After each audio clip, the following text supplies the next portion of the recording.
Kylian Mbappe जो कि probably अभी वर्ल्ड के one of the best strikers में से एक है, रियल मैड्रिड के स्टार। लेकिन सारी चीज़ें उनके लिए इतनी ज़्यादा अच्छी नहीं थी। आज की वीडियो के अंदर मैं तुम्हें उनकी पूरी लाइफ स्टोरी बताने वाला हूँ कि आखिरकार उन्होंने फुटबॉल कैसे चालू किया और वो इतने बड़े स्टार बने कैसे। तो without wasting your time let's get to the video. सबसे पहले मैं तुम्हें बता दूं कि किलियन एम्बापे एक बहुत ही ज़्यादा हम्बल बैकग्राउंड से आते थे। जब भी अगर तुम उनकी फैमिली के बारे में अगर बात करोगे तो तुम्हें ये चीज़ पता होनी चाहिए कि जो उनकी मदर थी वो एक हैंडबॉल की प्लेयर थी और जो उनके फादर थे वो फुटबॉल के एक कोच थे, पर दोनों में से कोई बहुत ज़्यादा सक्सेसफुल नहीं था।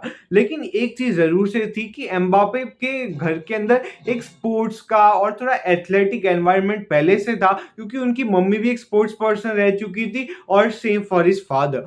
एक और चीज़ थी कि एम्बापे जिस जगह के अंदर रहते थे, ऑफ कोर्स उनका उनका उन्होंने फ्रांस के अंदर अपना करियर स्टार्ट किया था पहले का, लेकिन जहाँ पे वो फ्रांस में रहते थे वो बहुत ही खराब सिटी थी। मतलब वहाँ पे क्राइम्स बहुत ज़्यादा हुआ करता था और वो ऐसी सिचुएशन में रहते थे जहाँ पे फाइनेंशियल स्टेबिलिटी उनके पास बिल्कुल भी नहीं थी और सारी चीज़ें बहुत ज़्यादा खराब थी। बिल्कुल भी कोई लग्जरियस बैकग्राउंड से नहीं आते, वो बहुत ही ज़्यादा हम्बल बैकग्राउंड से आते हैं। उसके बाद जब वो बहुत ही छोटे थे तब इतना ज़्यादा फुटबॉल एनवायरनमेंट होने की वजह से उनकी फादर और मदर ने दोनों ने उन्हें सपोर्ट किया to grow as a footballer. उन्होंने बहुत कम की एज के अंदर यानी 6 साल की एज के अंदर ही फुटबॉल खेलना चालू कर दिया। जहाँ पे सबसे पहली चीज़ वो देखते हैं कि उनके जो कोचेज़ होते हैं वो बहुत ज़्यादा अप्रिशिएट करते हैं एम्बापे को एज अ यंग प्लेयर, क्योंकि बोला जाता है कि एम्बापे जब छोटे थे तो वो बहुत ज़्यादा फास्ट प्लेयर थे और उनकी ड्रिबलिंग, ये 2 पॉइंट्स थे जो उन्हें बहुत ज़्यादा स्टैंड आउट करवाते थे।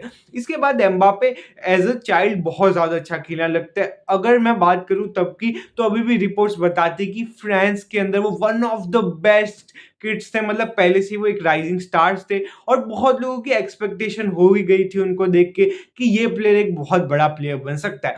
उसके बाद एम्बापे को सबसे बड़ा ऑफर आता है। मतलब वो बचपन में 11-12 तक की एज के अंदर फुटबॉल खेलते हैं, बहुत ज़्यादा अच्छा खेलता है। उन्हें फ्रांस के एक ऐसी एकेडमी से ऑफर आता है जहाँ पे थियरी हैरी जिरार्ड बहुत बड़े बड़े फ्रेंच प्लेयर्स रह चुके थे और इस एकेडमी के अंदर वो फाइनली एक कॉन्ट्रैक्ट ले लेता है। अब उसके बाद वो थोड़ा अच्छा खेलते रहता है। उनकी एज जब 12-13 हो जाती है तो one of the best French kids में माने जाते हैं। जब उनकी एज 14 होती है उनकी परफॉर्मेंसेस बहुत ज़्यादा अच्छी होने लगती है। अब खाली 14 की एज के अंदर ही पूरी वर्ल्ड, पूरे यूरोपियन एकेडमीज उनमें बहुत ज़्यादा इंटरेस्टेड हो जाती है। चाहे वो चेल्सी की बात हो, चाहे वो रियल मैड्रिड की बात हो, और लिटरली सारे इंग्लिश क्लब उनमें इंटरेस्टेड थे क्योंकि सबको पता था कि ये यंग टैलेंट बहुत ज़्यादा अच्छा रहने वाला है। लेकिन एम्बापे बहुत ज़्यादा सरप्राइजिंग मूव रखते हैं। वो वहाँ पर फ्रांस के अंदर ही रहना चाहते थे। वो कोई भी यूरोपियन क्लब के अंदर नहीं जाते, वो मोनाको के अंदर जाता है जहाँ पे थियरी हेनरी पहले ऐसे प्लेयर थे जो कि फ्रांस के अंदर ही रहते थे और सेम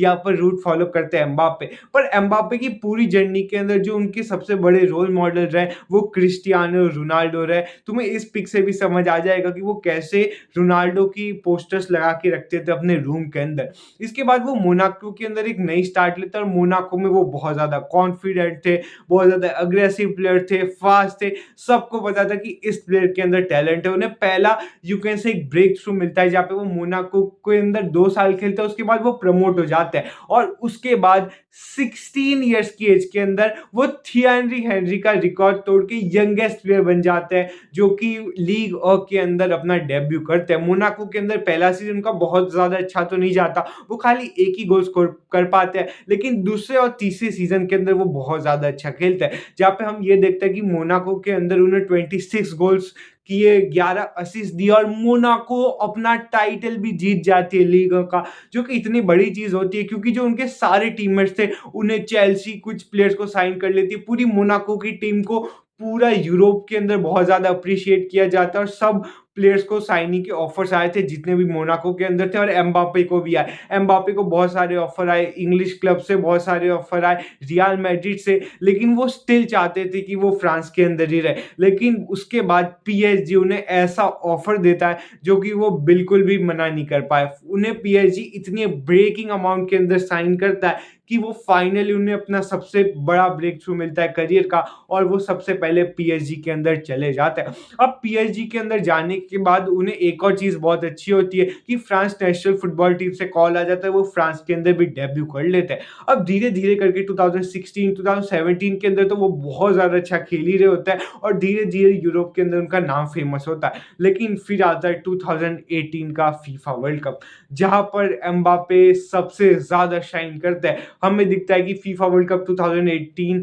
यहाँ पर फ्रांस जीतती है, जहाँ पे एम्बापे की इतनी ज़्यादा अच्छी परफॉर्मेंस होती है कि सब लोग बहुत ज़्यादा इंप्रेस हो जाते हैं। 2019-20 के अंदर वो बहुत ज़्यादा अच्छे प्लेयर्स के साथ खेले। 21 में मेसी, नेमार और यहाँ पर एम्बापे तीनों को बहुत बड़ा प्लेयर्स माना जाता है और हम सबको पता चल जाता है कि 2021 के अंदर ही एम्बापे कितने ज़्यादा अच्छे प्लेयर है। इसी टाइम के अंदर उन्हें बैलन डॉर के अंदर भी बहुत आगे तक नॉमिनेशन मिलती है और अब सबको पता था कि एम्बापे एक बहुत बड़े प्लेयर है। लेकिन 2022 जहाँ पे वो इतना ज़्यादा अच्छा खेलते हैं फीफा वर्ल्ड कप 2022 के अंदर कि फाइनल में वो 3 गोल स्कोर करते हैं, एक हैट्रिक स्कोर करते हैं। उसी के साथ उनका जो रन रहता है वो इतना ज़्यादा अच्छा रहता है वर्ल्ड कप का कि 2022 के बाद तो सबको पता था कि Mbappe is the best striker in the world.